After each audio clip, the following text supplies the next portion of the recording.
the Bloodline and the Judgment Day.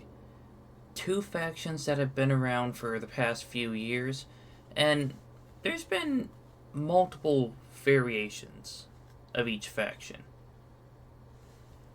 However, both factions have technically had 10 members. 9 if you don't count Paul Heyman and R-Truth, but I count those guys. So, why not put them all against each other? You see, I have 9 matches. 8 one-on-one matches and a tag match.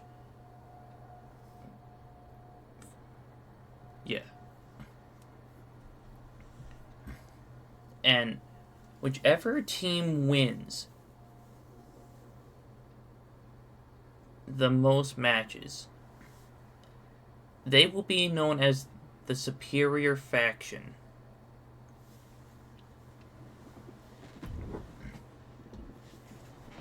And we're going to start off at WrestleMania.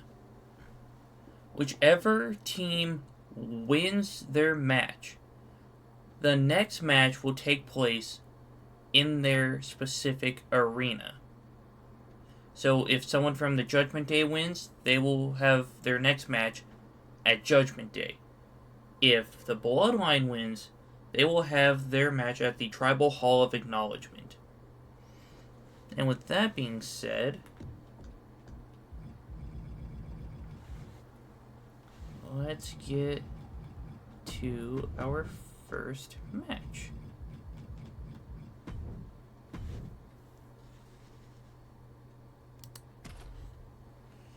And we are starting off with Rhea Ripley versus The Rock. Alright, take 2 of this match. So, I realized that I forgot to set Rhea to being a CPU.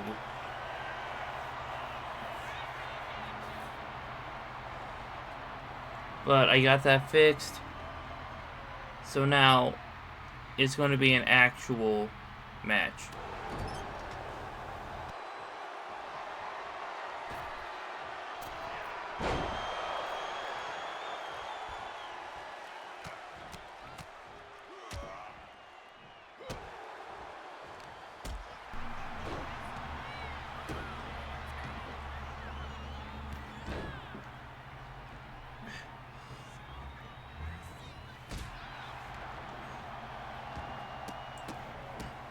Rhea's just stomping away on The Rock.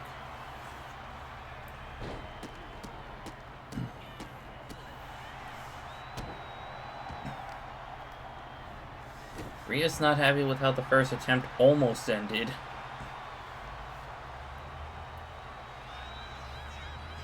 So, she's going to want to destroy The Rock.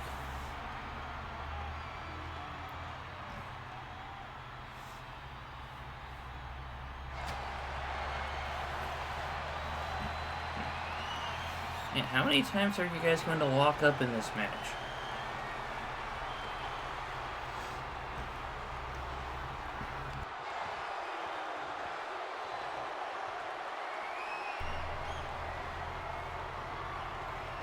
And The Rock just slamming Rhea Ripley to the ground.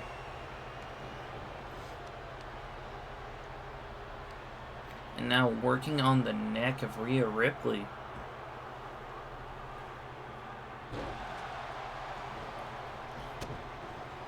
Now, when you guys are seeing this, it's probably going to be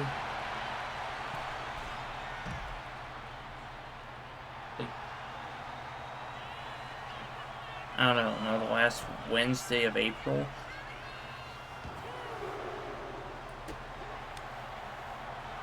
But last night I got done, well, last night as of filming, I got done with an episode of Tuesday Night Thunder, and my voice is kind of hurting from that.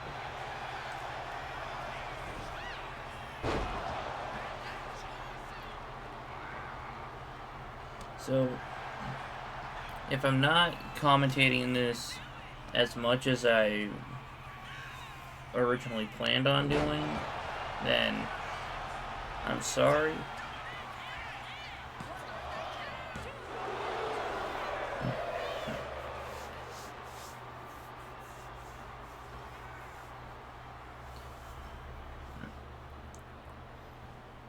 But who's going to hit their finisher first?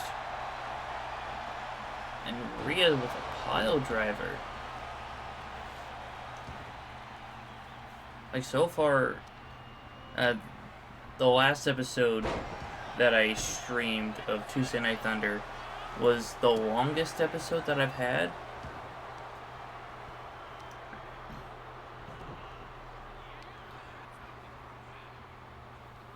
But I will admit, I got a little loud at some points, and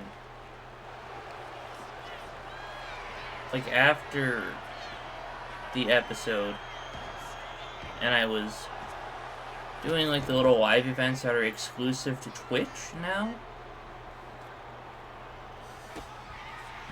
and Riptide.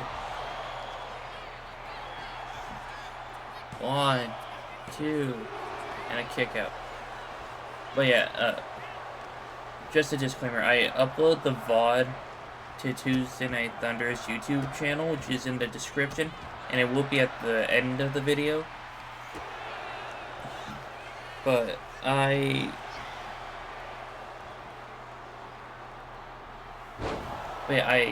leave the live events out of the final VOD just so Twitch has an incentive to watch the episodes early.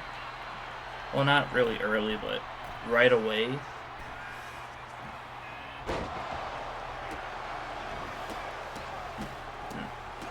But yeah, I got frustrated with some of the messages in the Kick chat because they were nothing but messages spamming stuff about Discord. But the rock bottom. 1, 2, and Rhea kicks out. But yeah. On Twitch, I have people that will either just watch the stream and not comment, or like most of the time they will actually have actual conversations with me. And Rhea's going for the cover. 1, 2, the Rock kicks out.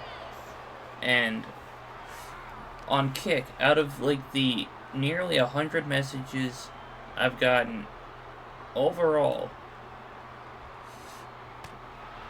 like since I started streaming on Kick in October, I've only had like 2 legit messages from people. The others were just like, hey, enjoying your content,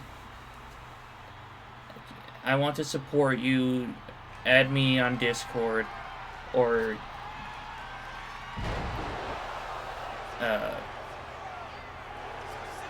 the Rock's going for the cover now. 1, 2, and Rhea kicks out again. But anyway, some of the other messages were like,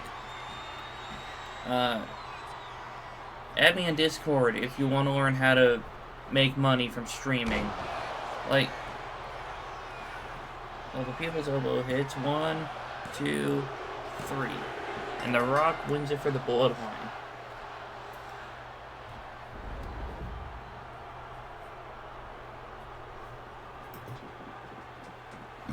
Oh yeah, if those people actually wanted to support me on Kick, then they can just keep the conversations in Kick.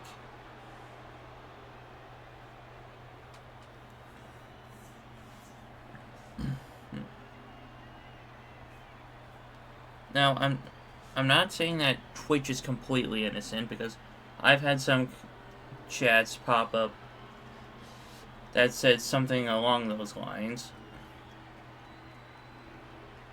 Or just promoting some sketchy website. But I've actually had quite a few wholesome conversations.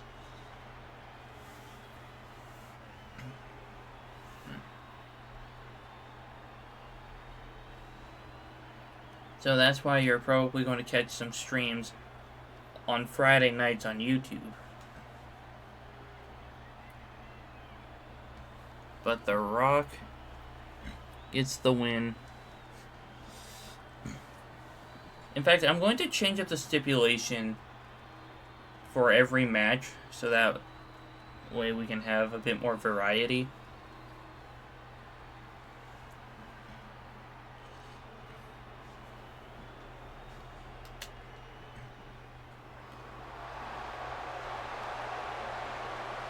But let's move on to our next match. And we are back. And our next match, R-Truth versus Paul Heyman. Gosh dang it, I did it again. Oh my god, hold on. I've gotten so good about actually doing that, but now I'm just kind of slipping.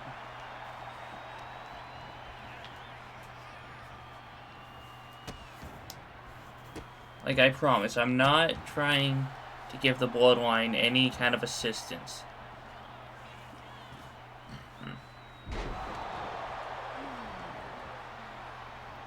But yeah, I actually had to download this Paul Heyman. In fact, it took me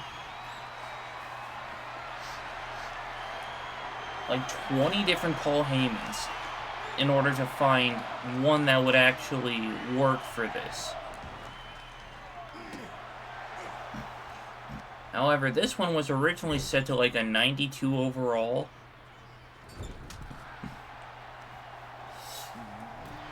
So I changed up one of its finishers and dropped his overall to like a 67. Just to make it pretty even for R-Truth.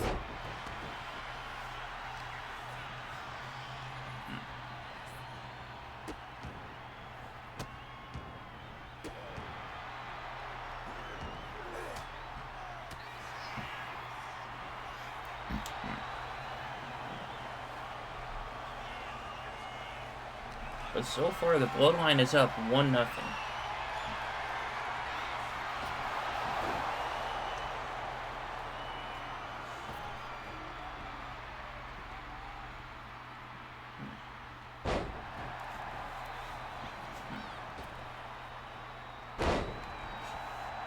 In fact, I should fix something before we get to the main event.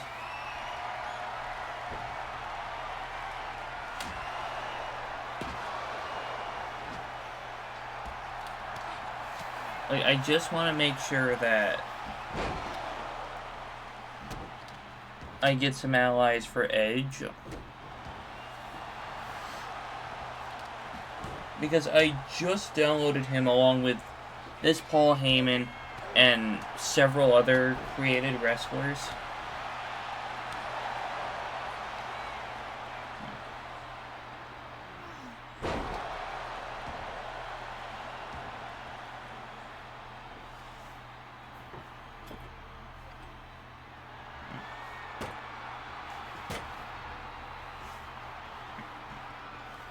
Oh yeah, I'm sorry to spoil it, but Edge versus Roman Reigns will be Bloodline rules. And Paul Heyman has been busted open.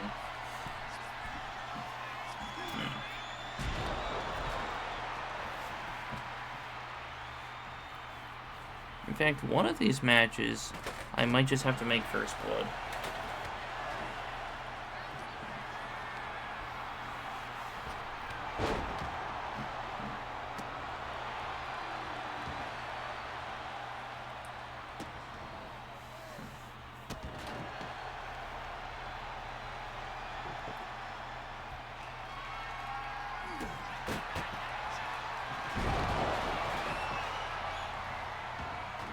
R-Truth going back outside to...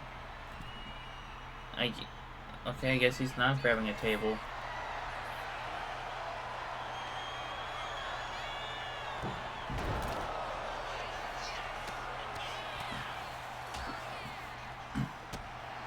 Honestly, this is one of the coolest arenas that 2K has ever made.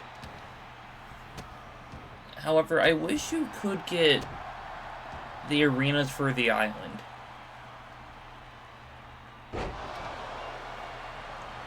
In fact, bring back some of the 2K original arenas as well. Like the ones from the Wasteland Wanderers pack, the Bump in the Night pack, the Empire of Tomorrow, and the Southpaw Regional Wrestling. That's the other one. If you couldn't tell, I'm a bit of a 2K20 fanboy. Oh, he misses the spear. But yeah, Paul Heyman has like 5 finishers set up. One of them being a super finisher.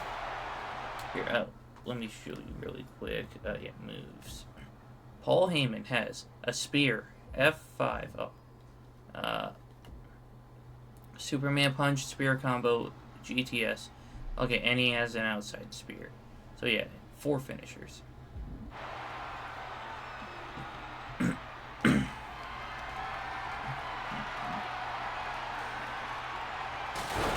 And R-Truth ties it up for the Judgment Day.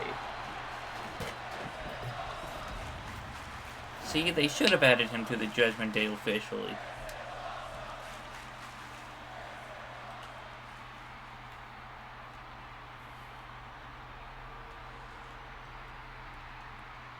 And now we are heading to Judgment Day for the 3rd match. And our next match is a tag team first blood elimination match here at Judgment Day in 2005.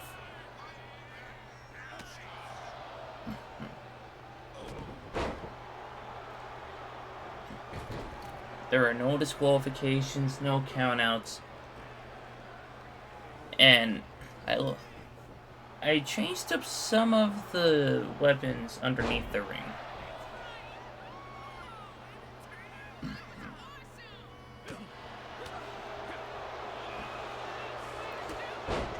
And I feel like if JD McDonough stays in the Judgment Day and doesn't follow Finn Balor out, then I feel like JD and Carlito should be the tag team. But then again, they should have been the tag team. So Finn could have just tried to focus on the world title, Dominic focus on the Intercontinental title. And you got Liv and Raquel that can focus on the Women's World Championship, the Intercontinental Championship, and the Tag Team and Team Championships.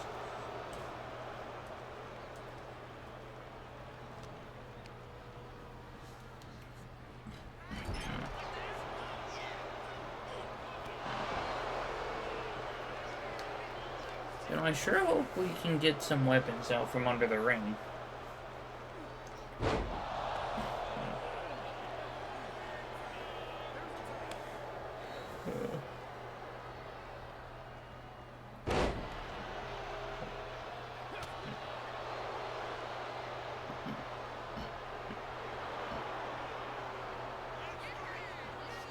Carlito's calling him up. How did he get that height and distance?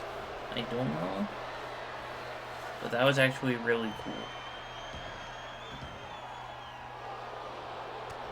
Look, submission won't do it. Excuse me.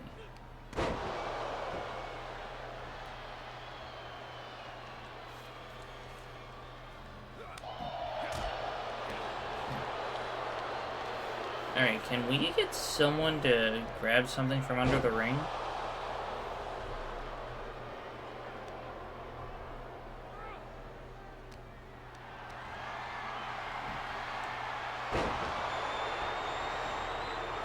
Oh, in comes JD and Tongaloa. Everyone's go to the Bloodline.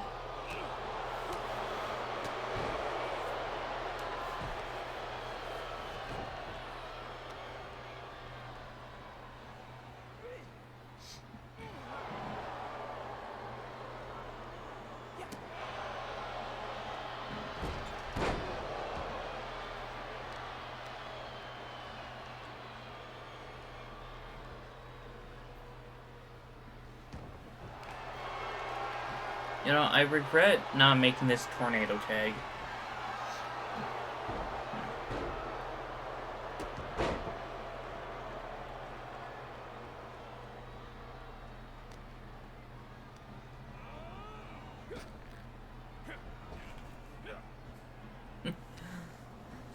Tongaloa doing what Tongaloa does best.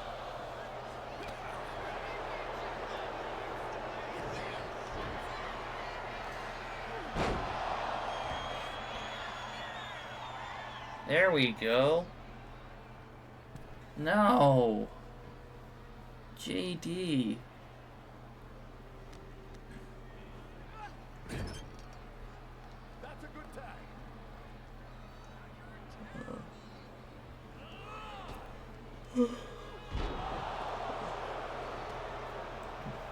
There we go, Carlito.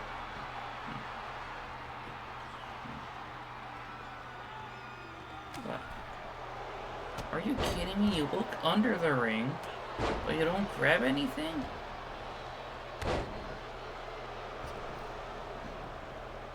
There we go. Please grab something. Yeah! Shovel. Please tell me we actually get to see the shovel being used.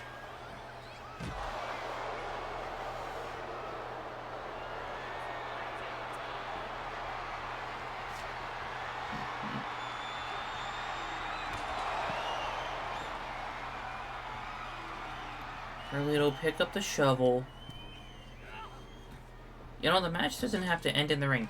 Yeah, shovel time. Are you kidding me? Look, man. This is a first blood match. Name a first blood match that didn't have a weapon involved. Again, it never got used.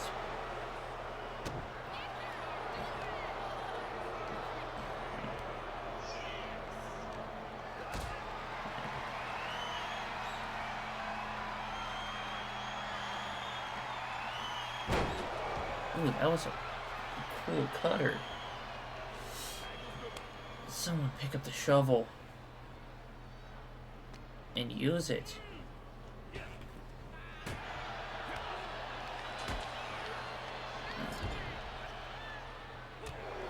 Tonga.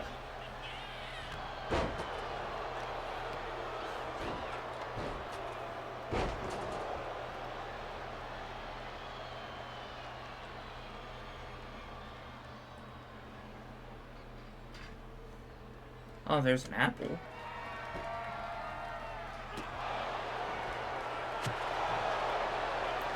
I mean, I guess that counts as using a weapon and a spear.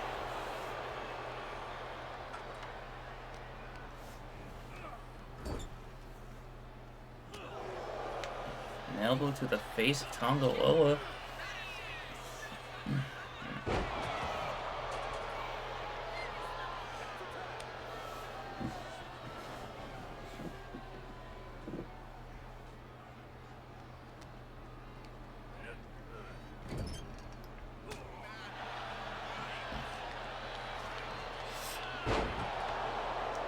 You know, I think these guys forgot what kind of match they're in.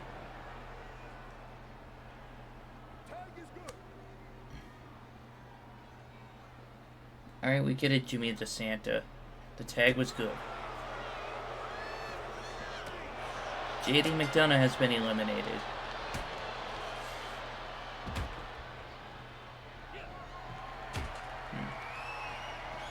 So Carlito is going to have to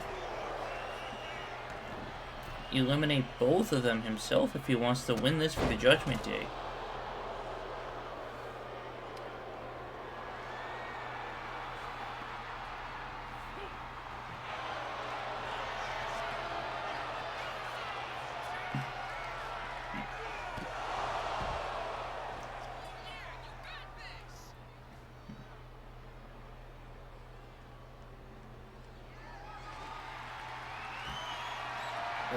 ho, ho, ho, ho.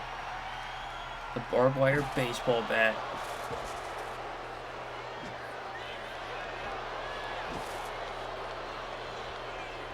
EC dub, EC dub, EC dub. Carlito was going for the low blow. That's not very cool.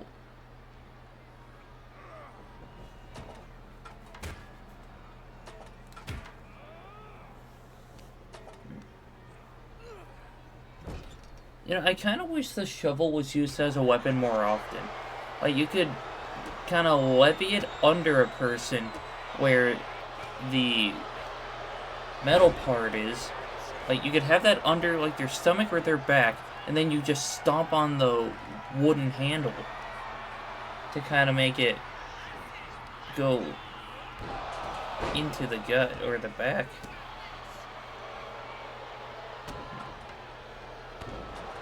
I mean, they would probably have to gimmick it a little bit.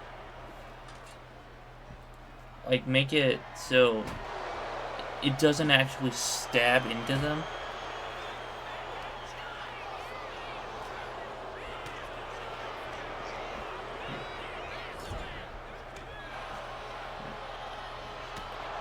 Oh, see, Tongaloa, that's how you hit a low blow.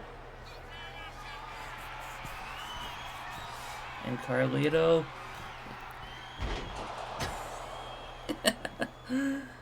He missed.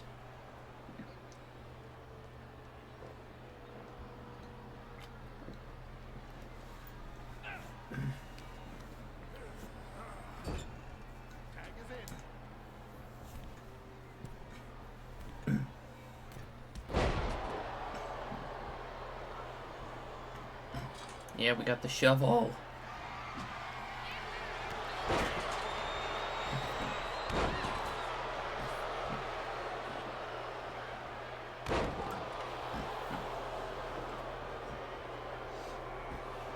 And Carlito's calling up Tongaloa to his feet. Drop kick all the way across the ring. He didn't even get hit by the shovel.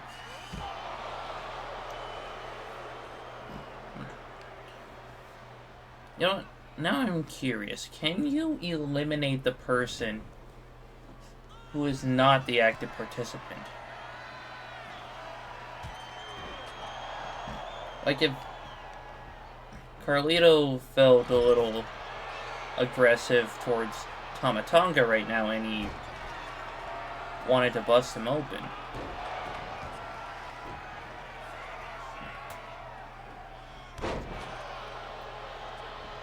would it work?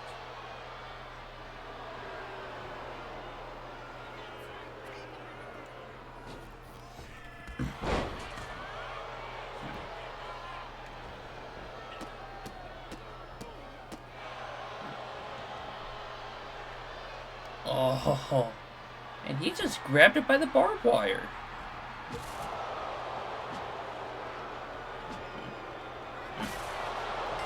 Well, there goes Tongaloa.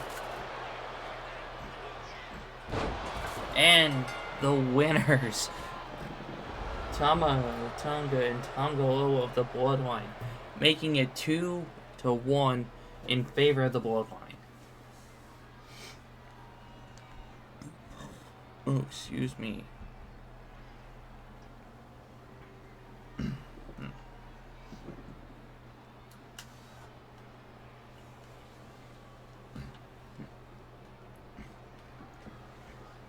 You know, that wasn't as extreme as I was hoping.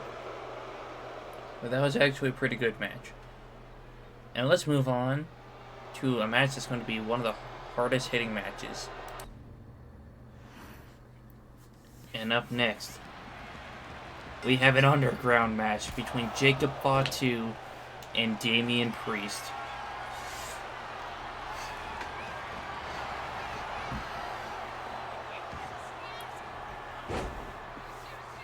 Now, these are two of the big men of the factions. I mean, I could have put Solo in this match instead of Jacob Fatu, but I got something different for Jacob Fatu. Not Jacob Fatu, Solo. Oh my goodness, I'm confusing myself here.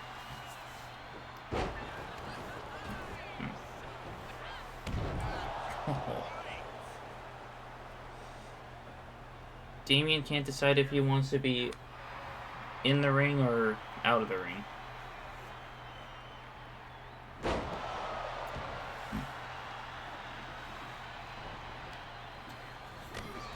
In fact, out of all of the official and honorary members of each faction,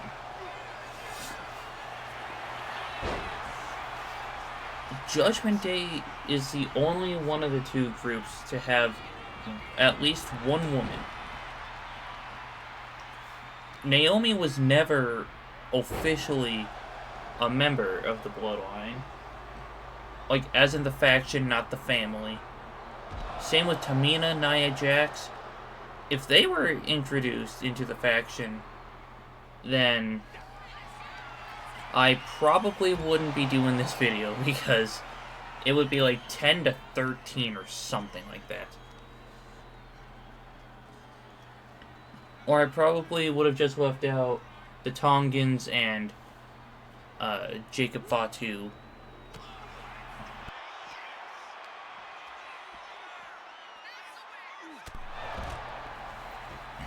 Or maybe some other combination of Bloodline members.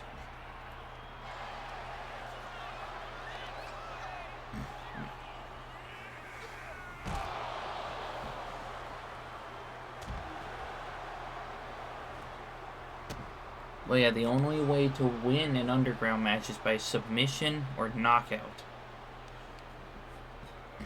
And I don't think these guys are going to want to go for submissions.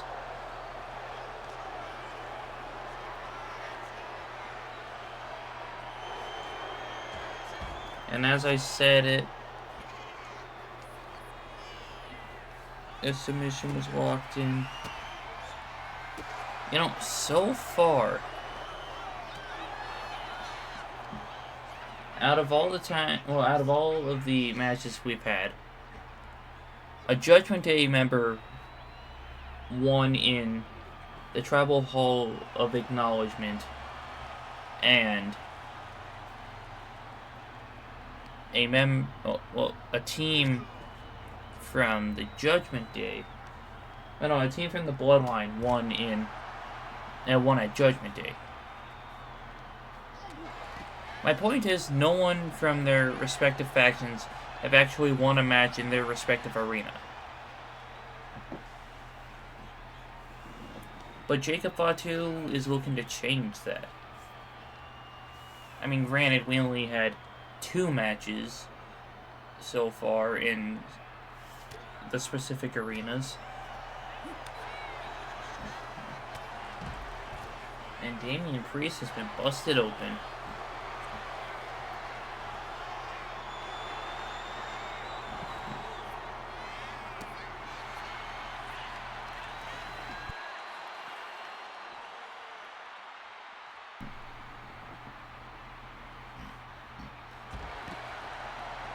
That was a weird landing.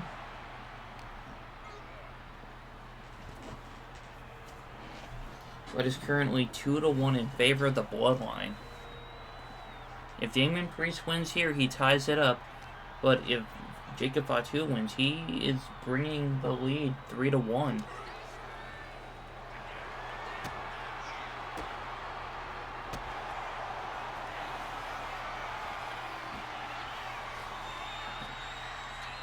Razor's Edge.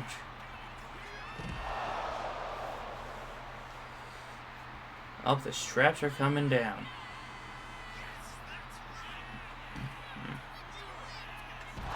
And Damian Priest wins it for the Judgment Day, making it 2-2. And the trend continues of people in the opposite faction winning in the home team's arena.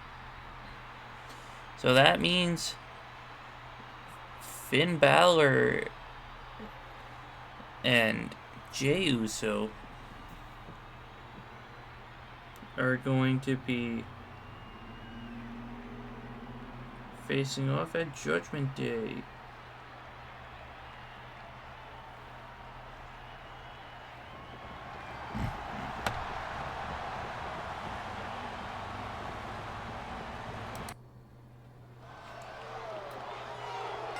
And this is a last man standing match.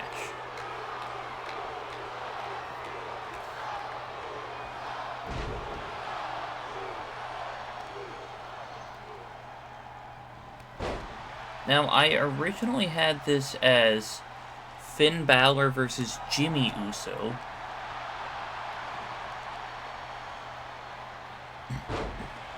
But I feel like Jey Uso would have been was a better fit to face Finn Balor. So that means later on, Liv Morgan will take on Jimmy Uso.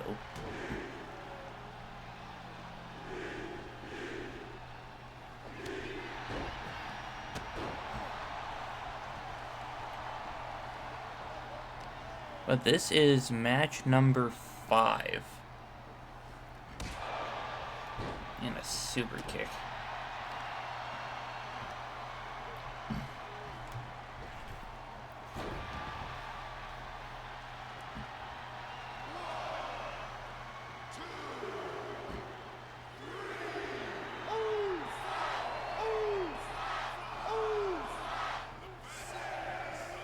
Man, Finn, I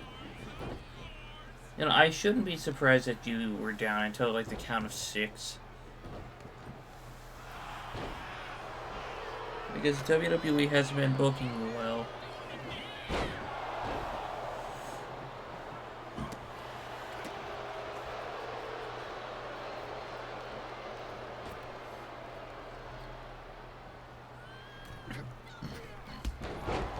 I'm filming this before WrestleMania, and I already know Finn Balor is not winning the Intercontinental Championship.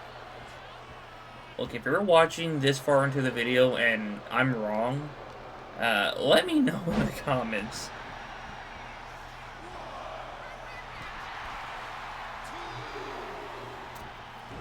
Like, as much as I love Finn Balor, I don't see him winning.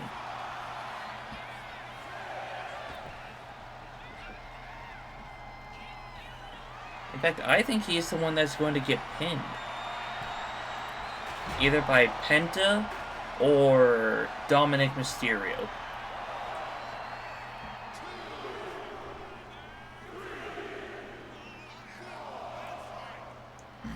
I count 5.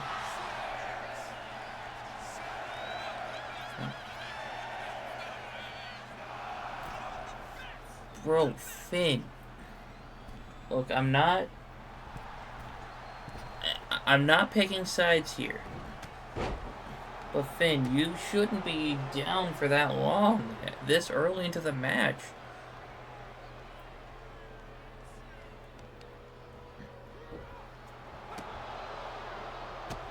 Now, if you took a couple spears and Uso splashes, then I can understand.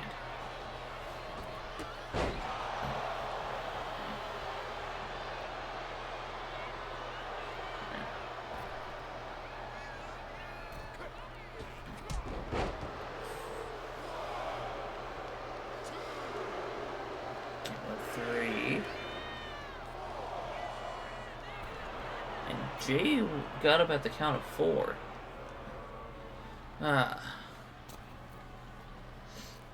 Finn, you shouldn't spend all your time taunting.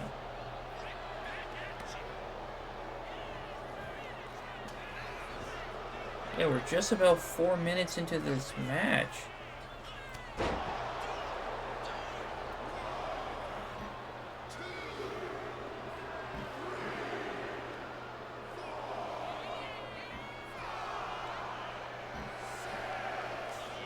Count of 7.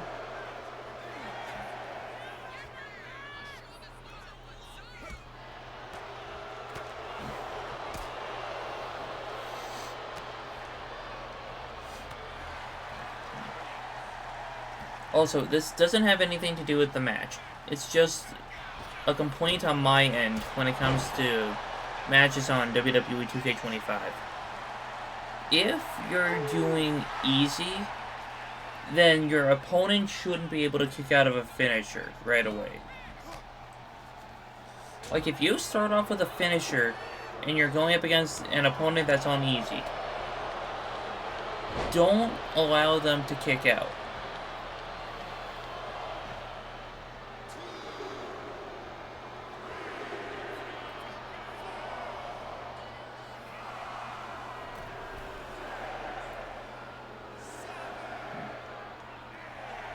Man, I don't think Jay has even stayed down for a count of 9.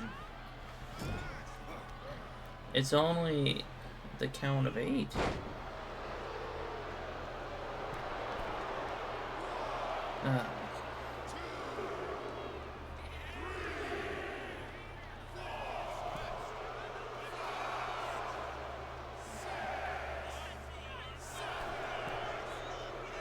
Yep, count of 8 again.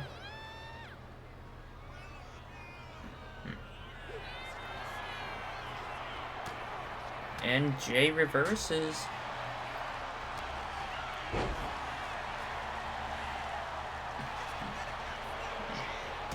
And a super kick. And Finn reverses a super kick.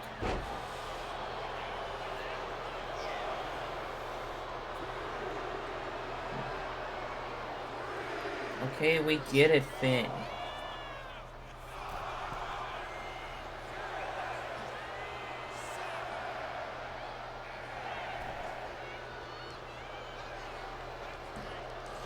Oh my god, Finn, you are doing this to yourself.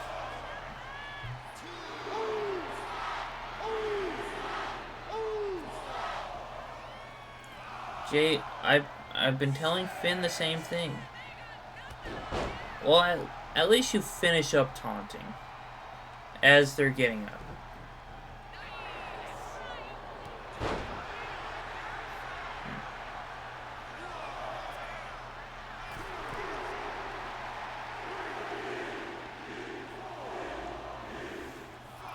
Count of 5.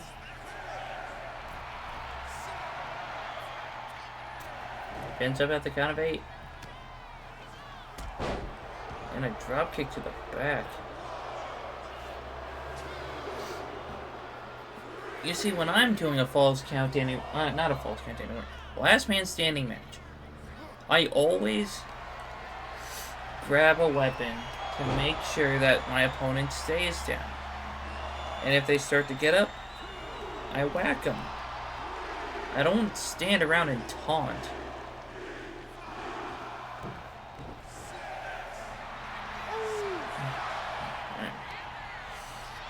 Finn was starting to get up at 7 after a spear.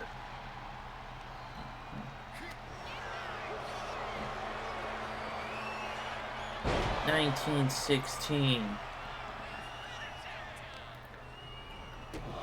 Jay was getting back up.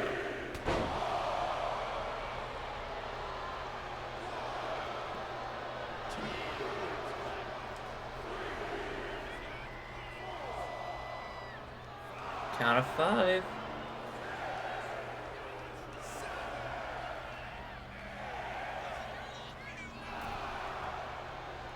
And Jay gets up at the count of 9.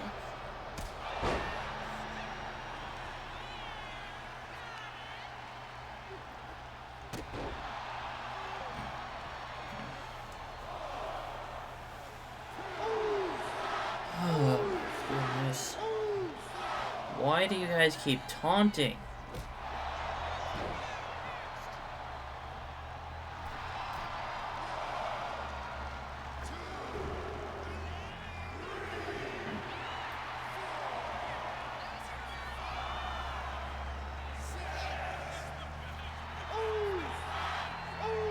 Oh my god.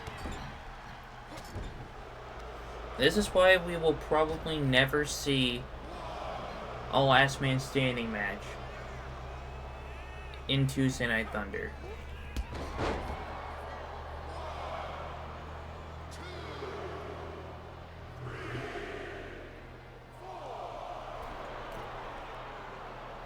Finn. If this match ends up getting a 5-star rating with how many taunts have been done, I'm going to lose it.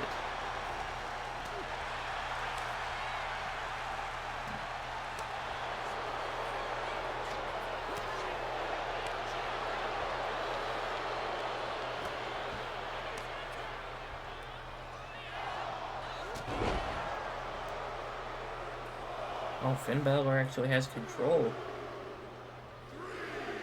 And he decides to go taunt.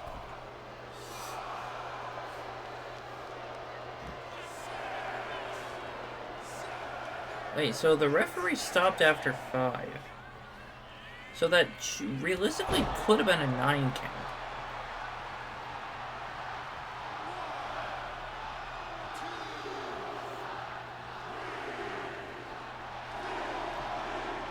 Count of 5.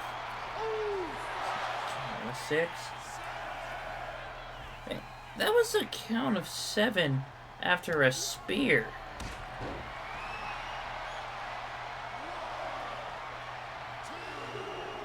But yet, simple moves will keep him down for like an 8 or a 9 count.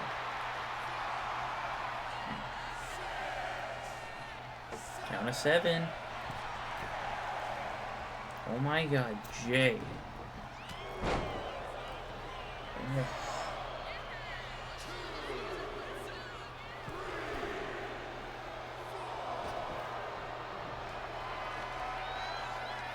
Not gonna lie, I kind of want both of these guys to lose. But unfortunately, there's no way to have a draw in one of these matches. At least not in-game.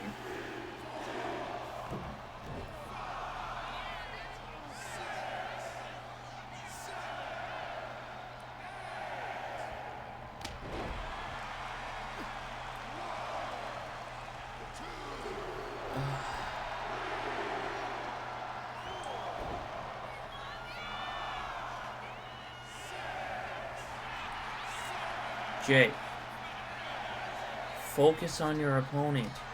Stop taunting. Finn, focus on your opponent. Stop taunting.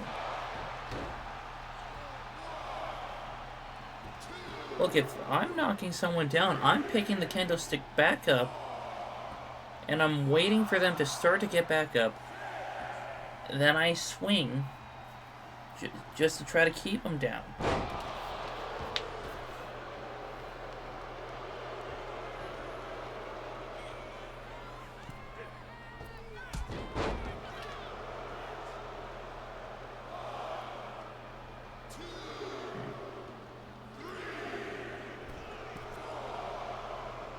Oh my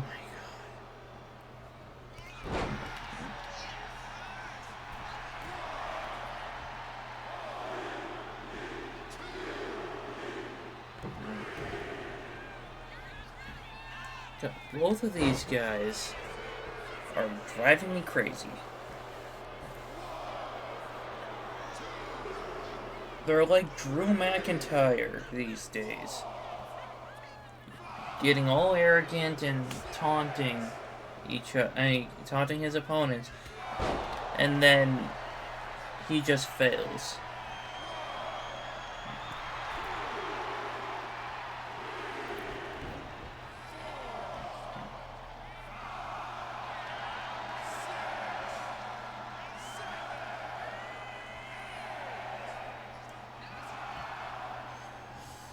Bro, how are you still standing?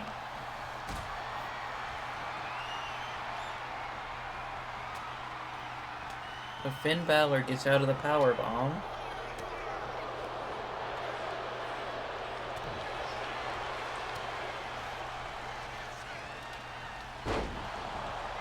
And he hits his cool neck breaker.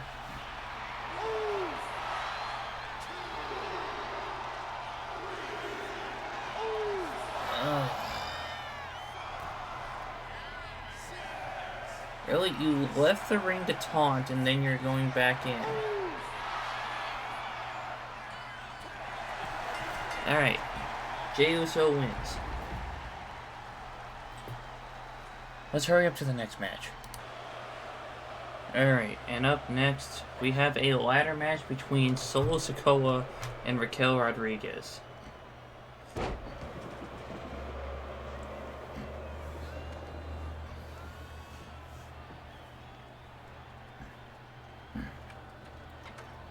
So that means Solo Sikoa is grabbing a ladder to try to win this.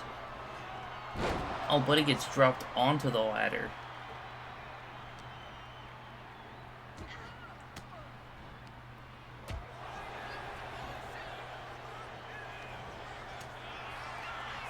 Also, since Raquel had run-in, I decided to give Solo Sikoa a run-in as well, just to spice things up. Now, hopefully they both decide to use it.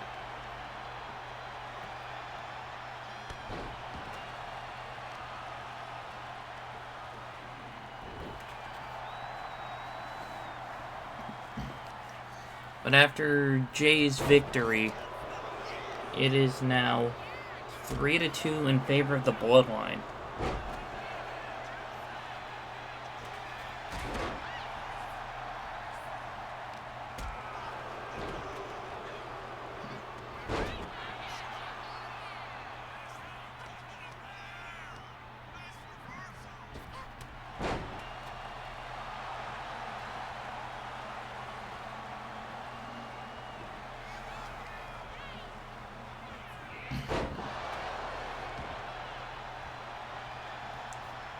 And Raquel is picking up the ladder.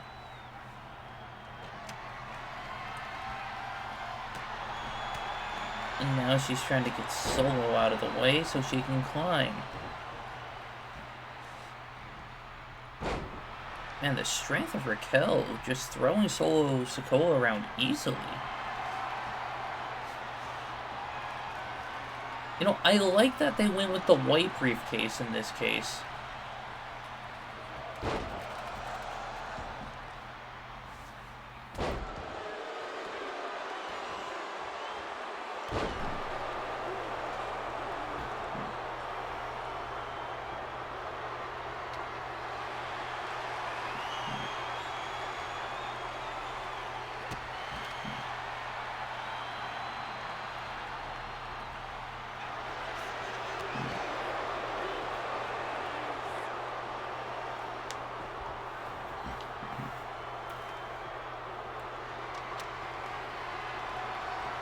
And now Solo's grabbing... Well, Solo has the ladder set up and he's trying to win.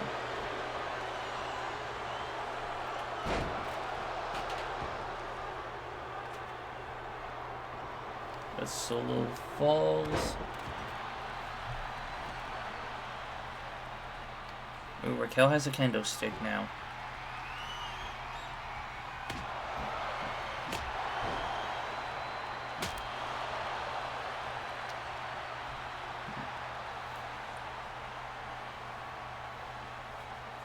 You know, I almost accidentally did it again with the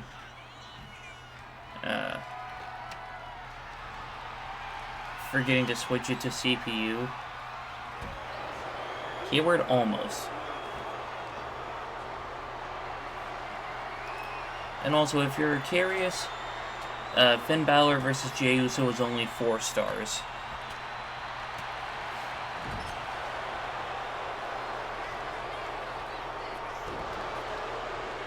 And there's a spinning Solo.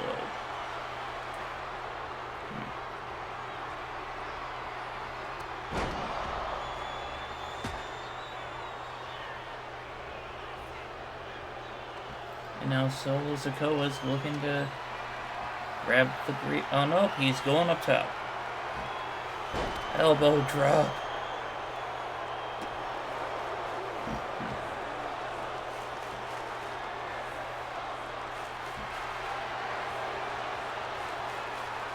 Solo has his hands on the briefcase.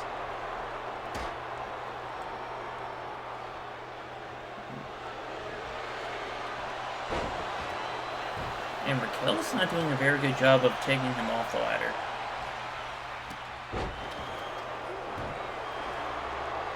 See, you were having better luck when you were pushing the ladder over.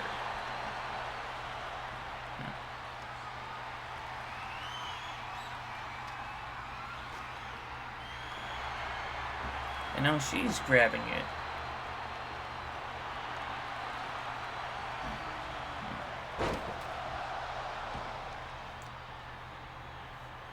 See, you both have better success when you push the ladder over.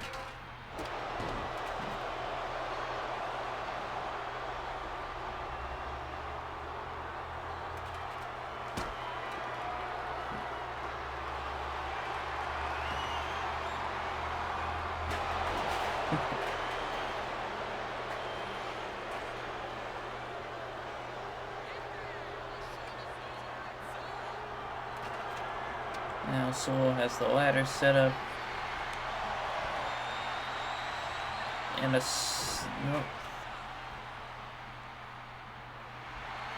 Just trying to stretch the back, I think.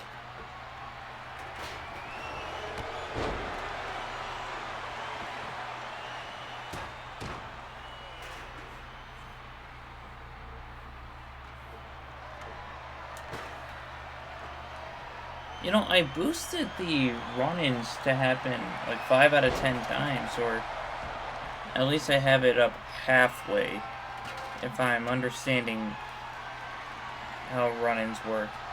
So, run-ins should be able to happen about half the time, but it just doesn't happen as much as it should. Am I going to have to bump it up to like 7 or 8?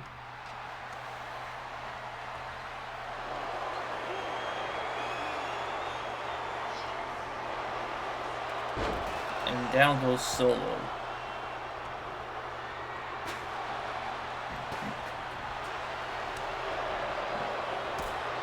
Super kick.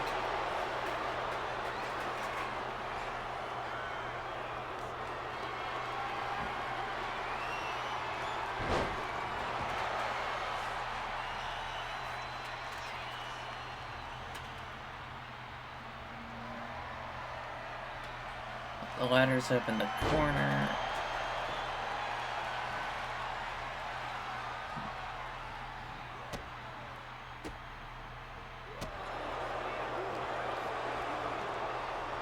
Oh, I thought Raquel was going to get thrown into the ladder.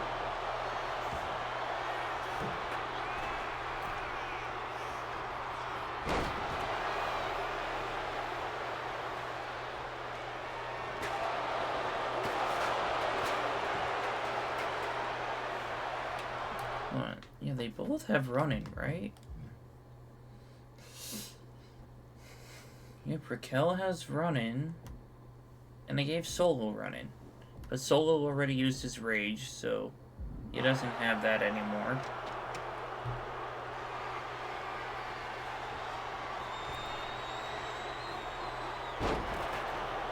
Okay, I think Solo forgot how to use a ladder.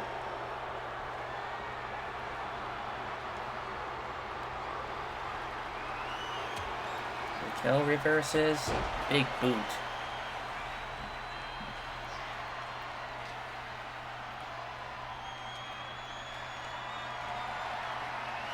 Oh, now she's elbow dropping Solo.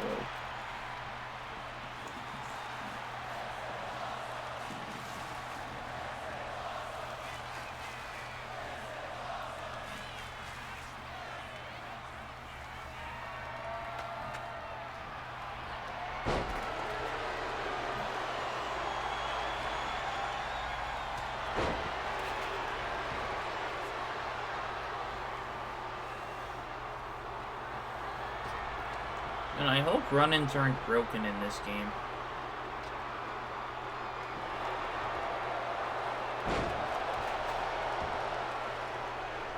Or at least I hope they're not broken after the update that the game just got.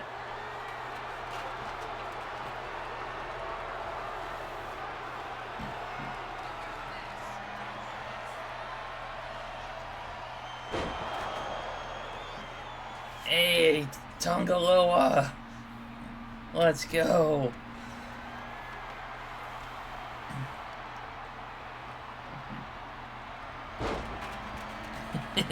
He knocked the ladder onto Solo.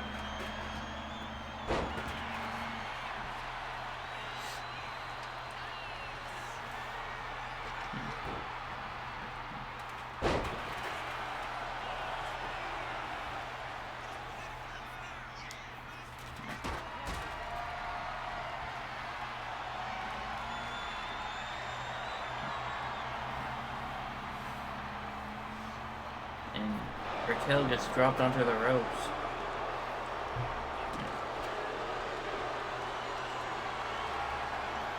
Is it bad that I kind of want Tonga Loa to knock over the ladder when Solo's on it?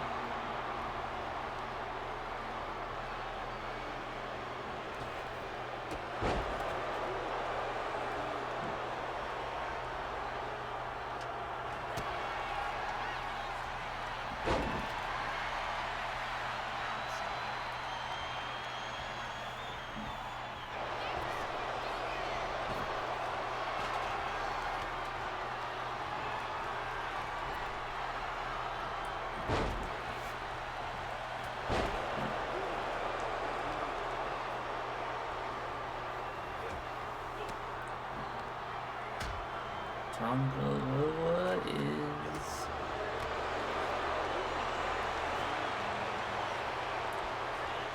actually pulling off some cool moves against Raquel.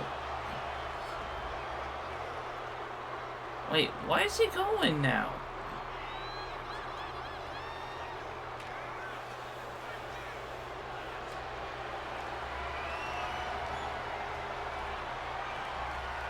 Man. Is Raquel ever going to get anyone in here?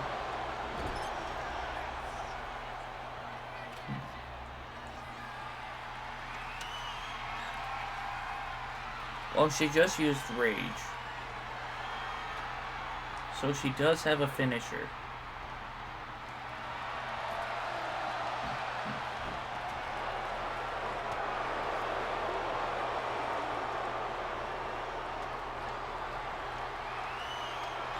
And Solo just pulls her off the ladder, then he climbs up the other side.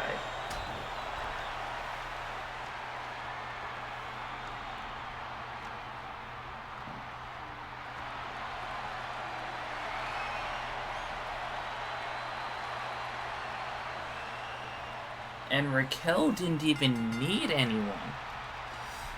She ties it up 3-3 for the Judgment Day, which means we're going back to Judgment Day.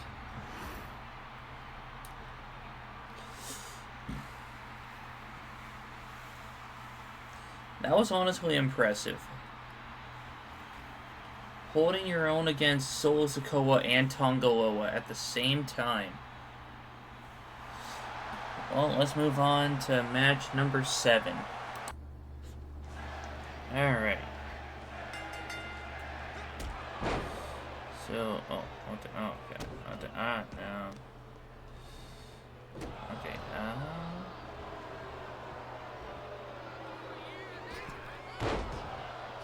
let me... Yeah, okay. There we go. This is a good way to see all the action.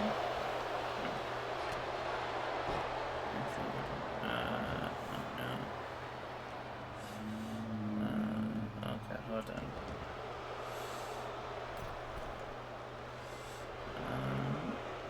Yeah, okay. Here we go. I'm more like in the corner. More or less, but...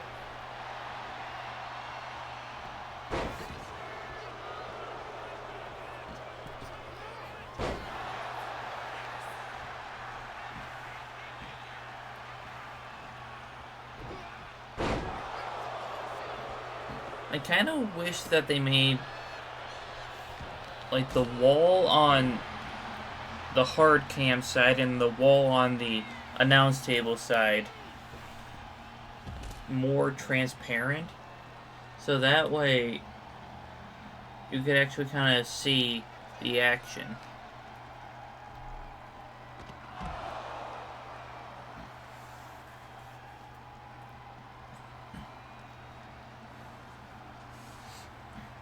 But both of these men are looking to get their team the advantage.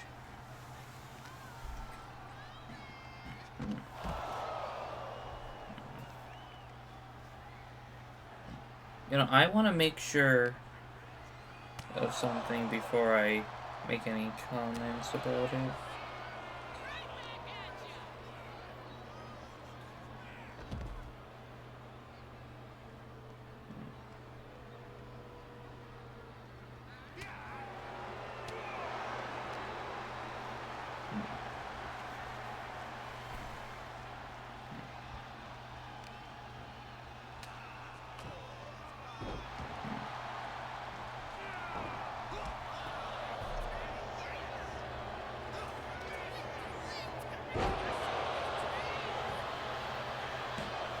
Dominic's going for the cover.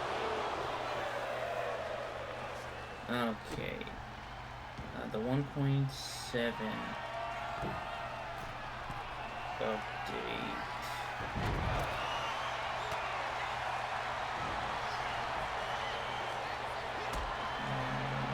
Let's see.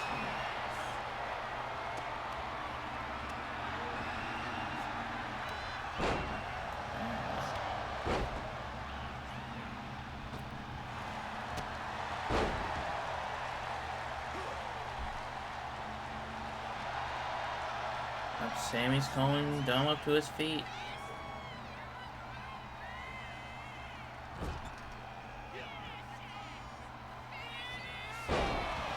Exploder suplex.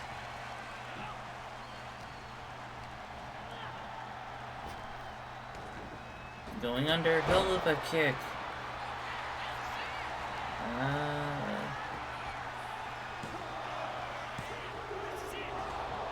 Sammy gets the 2.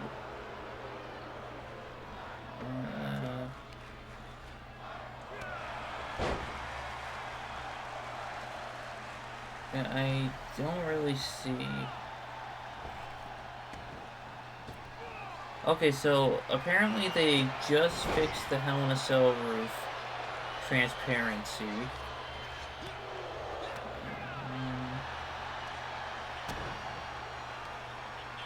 I don't really see a mention of steel cage.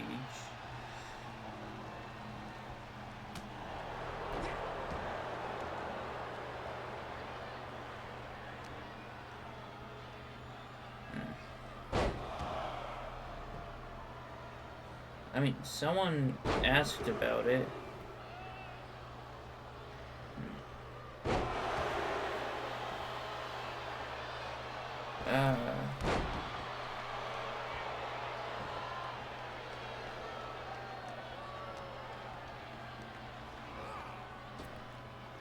You know what?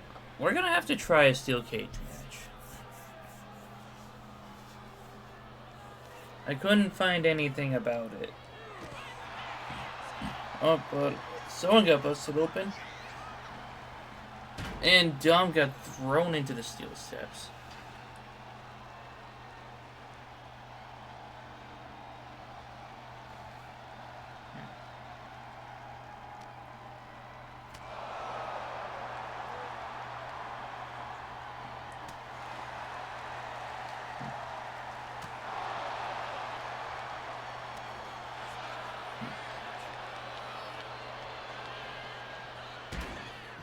You know, now that I think about it, there was a potential way to have both of these factions end in a draw. Like if Rock versus Rhea would have ended up being like a double count out, and then every match kind of alternated winners from each side, kind of like what they've been doing.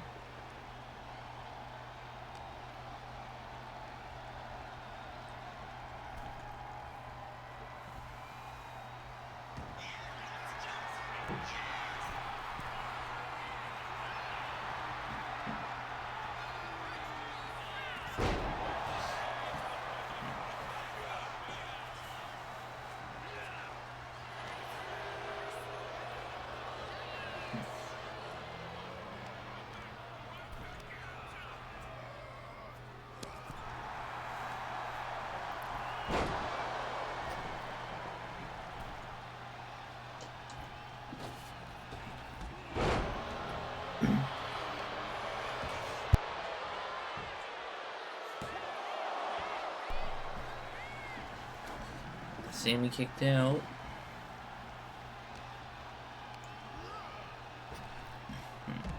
And now he gets thrown out of the ring.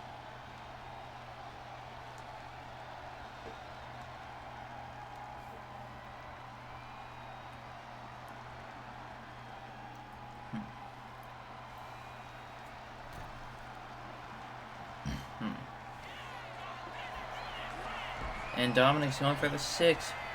1, 9. And he connects. And the cover. 1, 2. Sammy kicks out.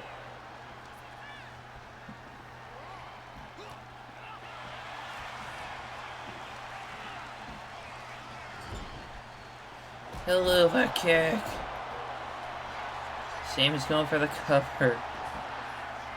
1, 2, 3. Sami Zayn gives the Bloodline the advantage.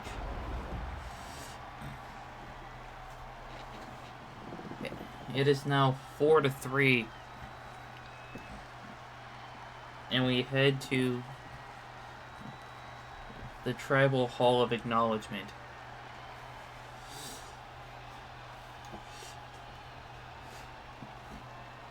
In fact, if you think about it,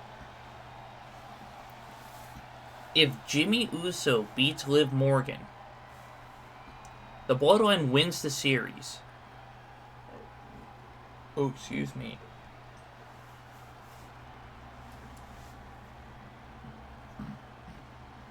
But if Jimmy beats Liv, Bloodline wins the series. But if Liv beats Jimmy, then it's all down to Roman and Edge. But either way, we're still getting Roman and Edge.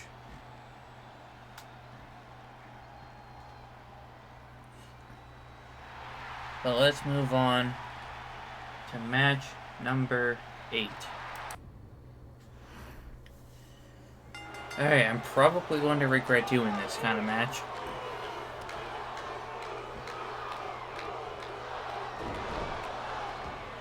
But there is a chance that this match could end up working.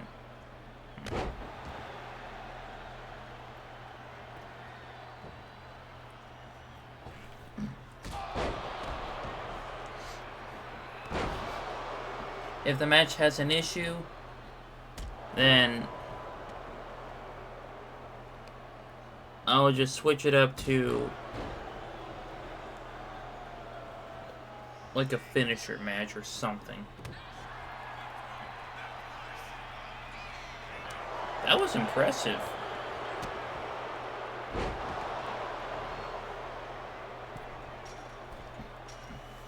Well, Liv is looking to escape.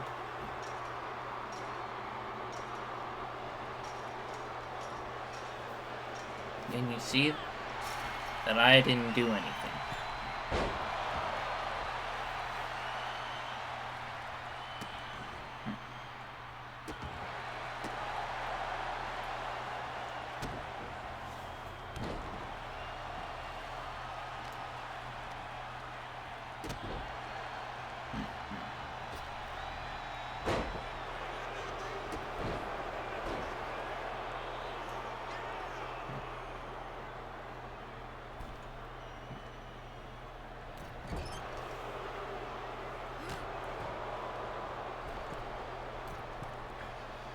And Liv misses.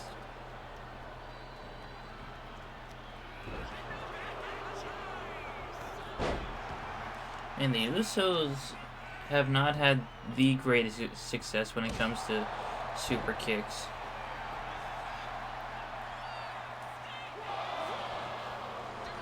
And Liv kicked out at a 1 count.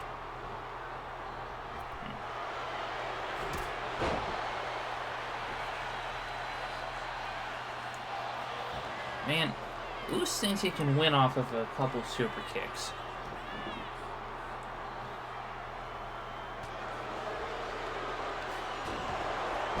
But yeah, pinning your opponent will probably be your best bet in one of these matches. But you need to hit a finisher or 2 or 3. And a kick out at 2.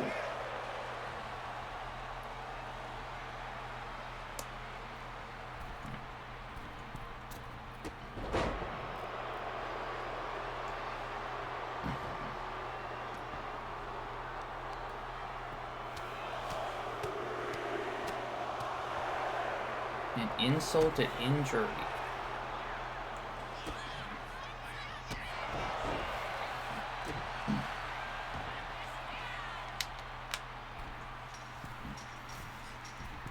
It was so splash. And the cover. 1. And a kick out at 1. And I feel like they could have added a referee on the inside as well. So we can get like normal pin counts.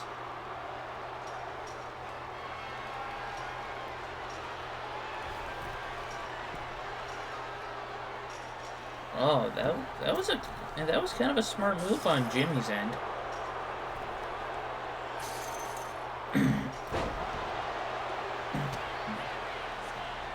He knew that Liv was approaching, and he didn't attempt to climb out. He just climbed back in.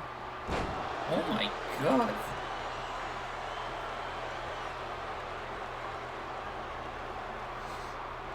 Honestly, I don't know why I get so surprised with what Liv Morgan can do.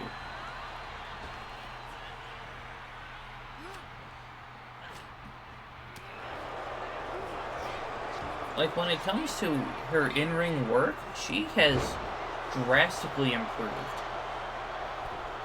compared to her time in, like, NXT or the Riot Squad.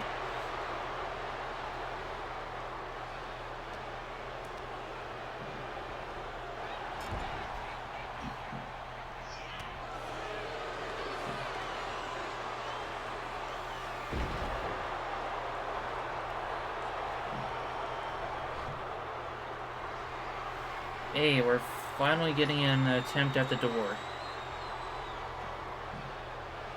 Never mind. But we get an oblivion. 1, 2. And Liv Morgan ties up the series for the Judgment Day. And now, we only have 1 match to go.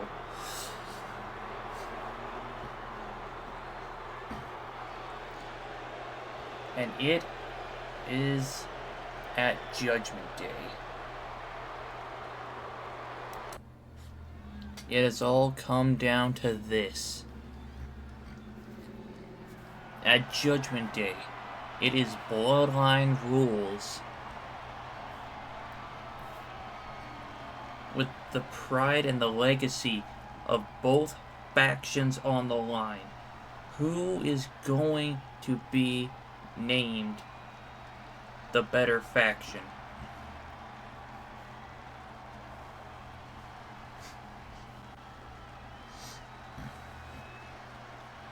Now, this isn't just regular Bloodline rules, just so we can add more chaos to the mix. I gave them each 1 finisher, and it's 2 out of 3 falls. And we got the Bloodline Championship and the Judgment Day Championships on the line.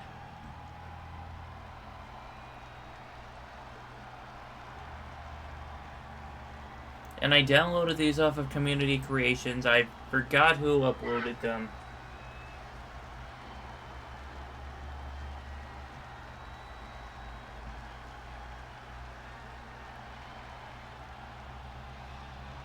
But I will look back and I'll credit them in the description.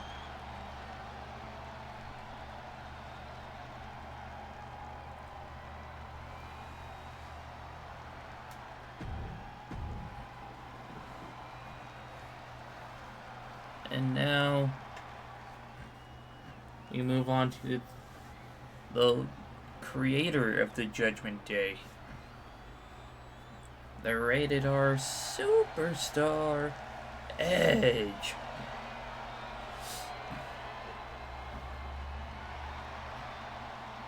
Yeah, this one I also found on Community Creation. They didn't have as many titles for the Judgment Day as the Bloodline. But I just thought that the purple looked cool on this one.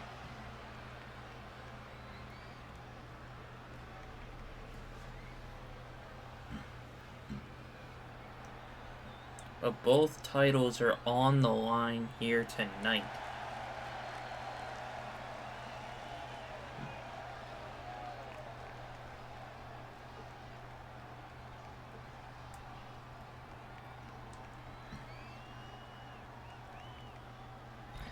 In fact, who's going to hit their finisher first?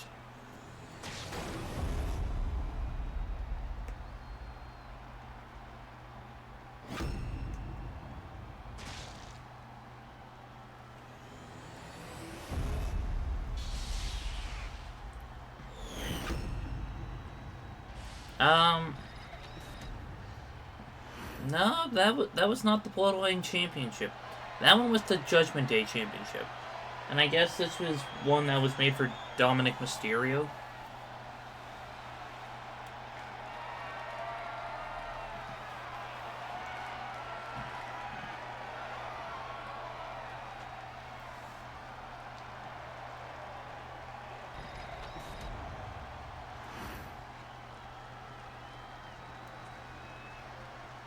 But I just thought that one would fit Edge more than any of the others that I've seen.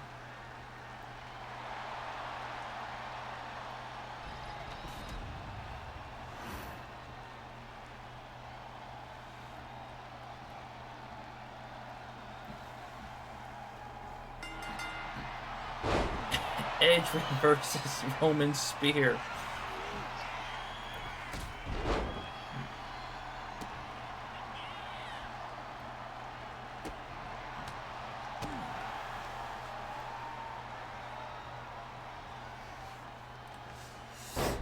And I'm pretty sure this Edge was created by What's the Status.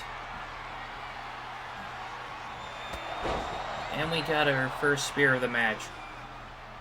1, 2, and a kick out.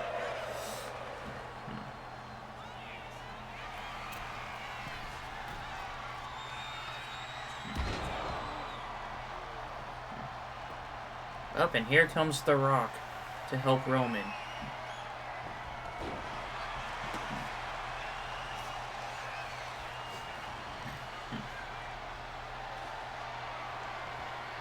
And Roman is grabbing a table in honor of the first stipulation match that we had. But The Rock is here for the first match that we had in this series.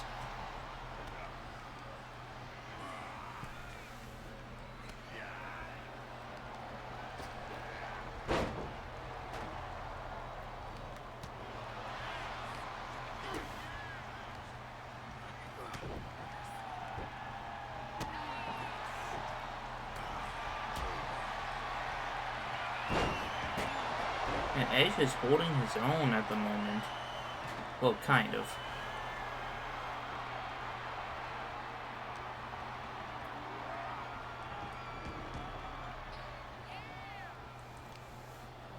But just for this, I set Edge's allies as the Judgment Day.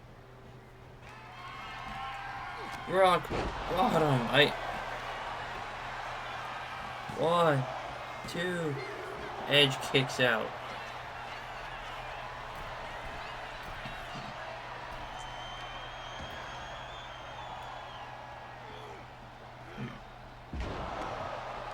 Man, if he would have moved a little bit closer, he could have put Edge to the table. And here comes Damian Priest.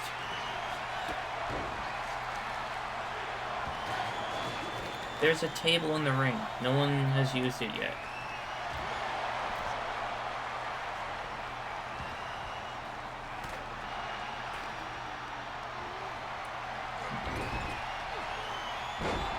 In fact, I hope we can just keep it to Judgment Day run-ins and Bloodline run-ins.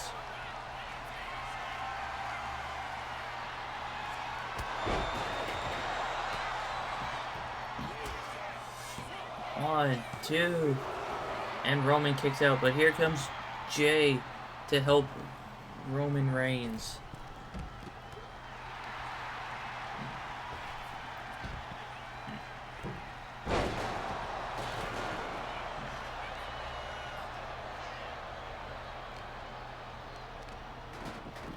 And the table falls.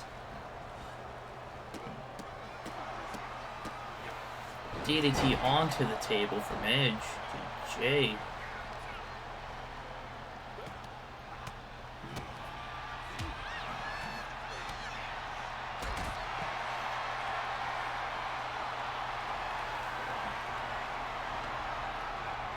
And here comes Dominic Mysterio.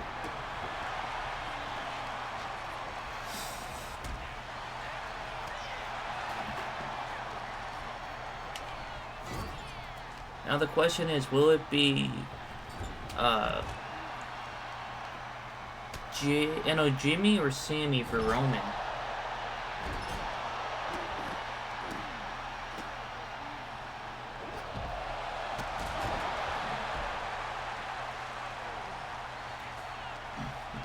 Roman rolls him up. 1, 2, and Damian breaks it up.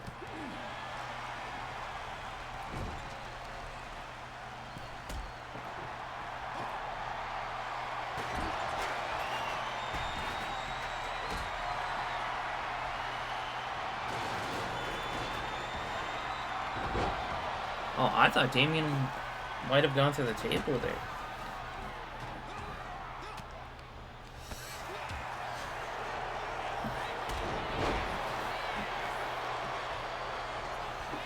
But so far we have Roman, Rock, and Jay versus Edge, Damian, and Dominic.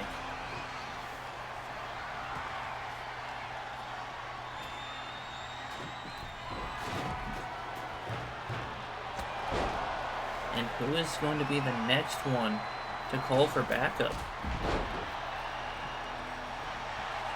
And Edge is going for the cover. 1, 2, 3. Edge is up 1-0.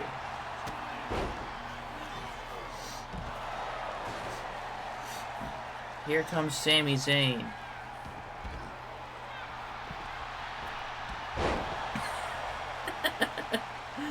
And the ref goes down.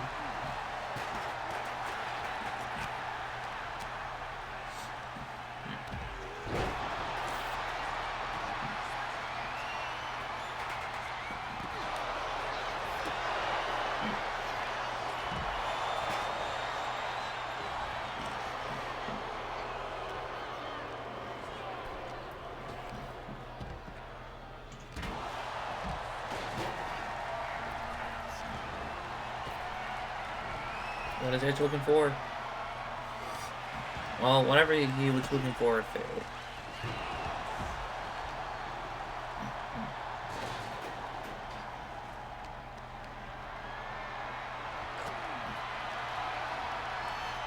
Well, I hope this table gets broken.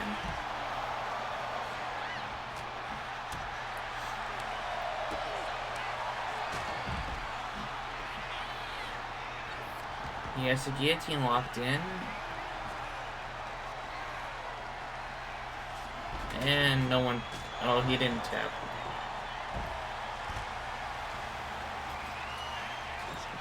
In fact, I'm surprised that Edge's third ally isn't out here.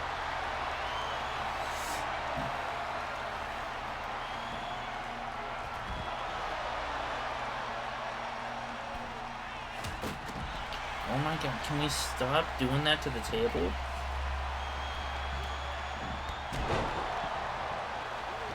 Up here comes JD McDonough.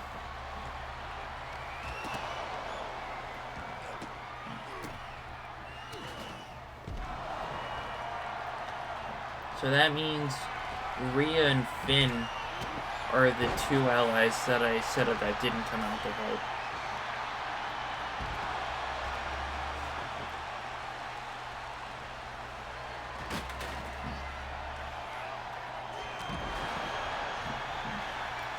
Rock bottom to edge.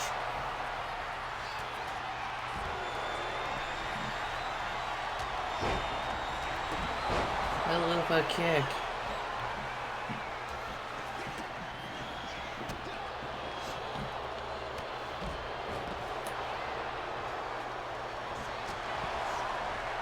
And the cover. 1, 2, 3. It's all tied up. 1-1. Next fall wins it. And Roman hit the super finisher. And Damian breaks it up.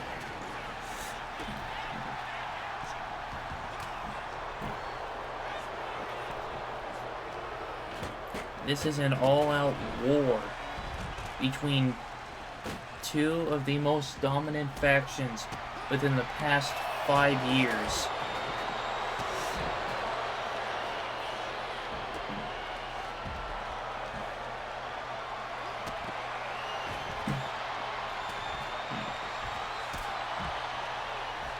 Man, we have people fighting on every side of the ring. Never mind, The Rock and Damian are in the ring. And so is Roman.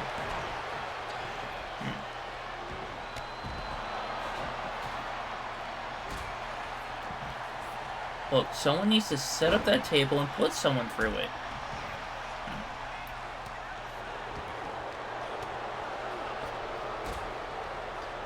Thank you, Roman.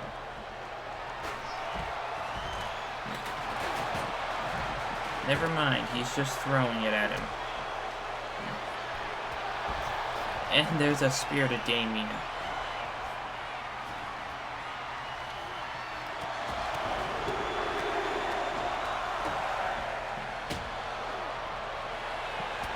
Spear from Edge.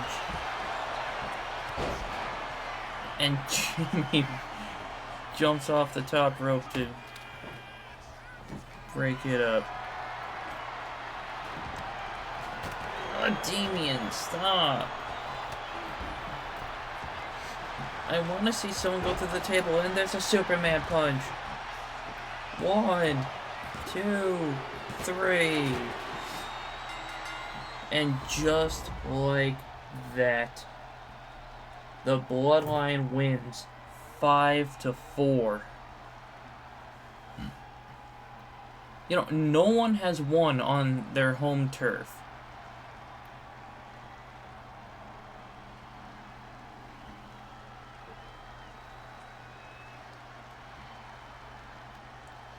But Roman Reigns has led the Bloodline to a 5-4 victory.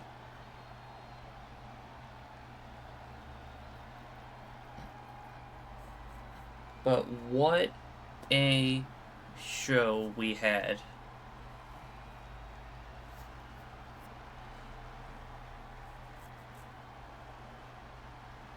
You know, if you guys want to see more faction warfare,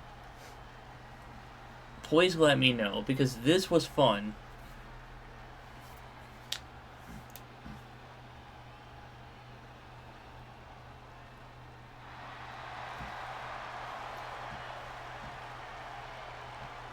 Hey, Roman has his own animation. He gets the little follow-up, but unfortunately they don't show that he got the titles.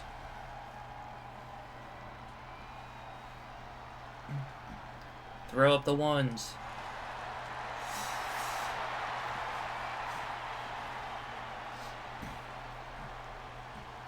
But thank you all so much for watching the video. Please like, share, subscribe. Go subscribe to Tuesday Night Thunder. It should be down in the description below and in the end card right here. But thank you all so much for watching, and I'll catch you in the next video.